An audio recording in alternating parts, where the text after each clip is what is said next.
We're back here live grilling the way it ought to be with Chef Tony from Food City. And Anna had a very important question a moment ago. There's no duck in the duck sauce. There is no duck in the duck sauce. I was a little nervous. I was thinking, okay, some duck sauce with the chicken wings. All right, all right. But it makes things taste really good. It does. It's usually an apricot and a peach flavored sauce, Right. so it's got that sweetness and that fruitiness to it.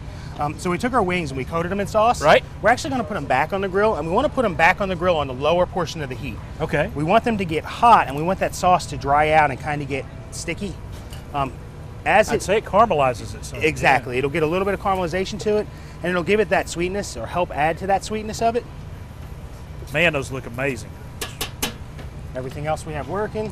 My Check gosh. our chops. That is a good looking grill. And so how can you check the pork chops when you're grilling them out here? Is there a special trick that people should know? There is. A thermometer is your best bet. 145 degrees is where you want to be. There's a time when you can tell when you should check.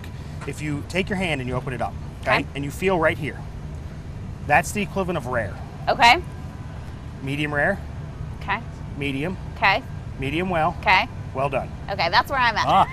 She's always over She's here. always well done. Yeah. So you still want to use your thermometer, Okay. but you can check with your hands and versus feel That's great. as to whether or not you should bother using your thermometer. Okay. If you're looking for well done and it feels like this, don't bother checking. Yeah. Because the more you poke a thermometer in and out of meats, the Right. more juice is going to It's leak gonna out and the release drier it. it's going Right. to That's why you Okay, should never good to use a know. fork when you're doing that. It's always use tongs. Yeah. So by doing that, it kind of gives you an easier way to work through it and Good get to started. know. Good to know. And so you mentioned earlier you have what is it? A tomato salad. I Can do. you make it real quick A for few us? seconds. We bought some multicolored heirloom tomatoes. Beautiful looking. They are. Already Yeah. ready to go. We can add them to a bowl, container, anything you're looking for. Those Mozzarella pearls. So this is fresh buffalo mozzarella, but it's made in pearls instead of a giant Like ball or small log. little guys. Yep. If I can get my fingers to work, I'll show you what these are. Or a knife, Would you like one some of help? these. There we go. I'm determined now. So with these, they're literally And you can just break them apart. in little pearls, so they Wow. fall apart and crumble pretty easily.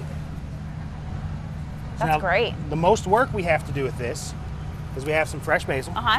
When you're looking at fresh basil, it should be bright and it should be firm. You want to take all your leaves off, and we're going to roll it. So the tighter you roll it, the easier it is to chop. Oh my gosh, that's a new trick. When you chop it, you want to get it as thin as you can get it. A lot of people use scissors. I have a little bit of practice, so I don't like using my knives. But the thinner you get it, the more it spreads out and the easier it is to work with. Wow. And smell that. It smells It really smells good. really good. So we're going to add our basil to it. All right. We have a little bit of salt and pepper. Wow. Now Talk that about easy. other bottle that's right down there Yep. is an aged balsamic vinegar. Okay. Okay. The one that I originally gave to you. There's a duck sauce. Don't use it for the wings. Use it for this. Would you mind just drizzling a little bit in there? I would love to. Now this is really thick because I added a little bit of sugar to it and I thickened it on purpose. And the more you age it, see it's almost like syrup. It is almost. Look at that. Oh, very And then nice. we can just gently mix and it up. fold it all together. So look at that. You have your meat, your asparagus, your wings, your potato, and a little antipasta salad. And let's plate as this well. up and show We do. everybody what the finished products are going to look like here. Because we So- got the grill, the way you have it all on there is just beautiful. I mean, just gorgeous. We'll take these off last because we want to make sure Right. they're I want to okay. make sure they're good and done. Our wings, on the other hand, we can start with. All right. We'll get them on one Okay. plate, and we'll grab the other one for our chops. All right. I'll switch There's you. the plate. Gosh, they smell so good. And they look delicious. Now this potato is going to be a little tricky. All right. You did it. Oh, there you go. So the way it's spiraled and sliced, all that butter broke down through it. We have some of our asparagus, and it's starting to wilt already. Yep. Wow.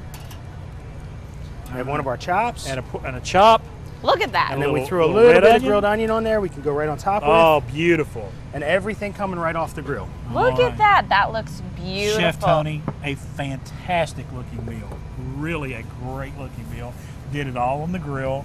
Everything's really simple. Yep. Just takes a little prep ahead of time and you're ready to go. Yeah. And knowing what you're taking with you Right. and having it all ready when you get there helps. All right. Preparation is key. Yep. All right. Yeah. Chef Tony, thank you so much. Thank you very Thank much. you. We've had a fantastic time out here today. Anna, Bristol Motor Speedway. Oh. Grilling, racing, you can't get any better. No, you can't get any better. And we've had so much fun here today and looking forward to such a great weekend here as well. That's right. I'll be heading up on the roof, shooting a little qualifying, a little racing, getting a little racing action in. Folks, we want you to have a safe and happy weekend. And thank you so much for tuning in to Daytime all this week. We hope everybody that won tickets and won those gift cards enjoys those. And thanks to all of our guests here today. It is racing the way it ought to be here at Bristol Motor Speedway. Y'all have a great weekend.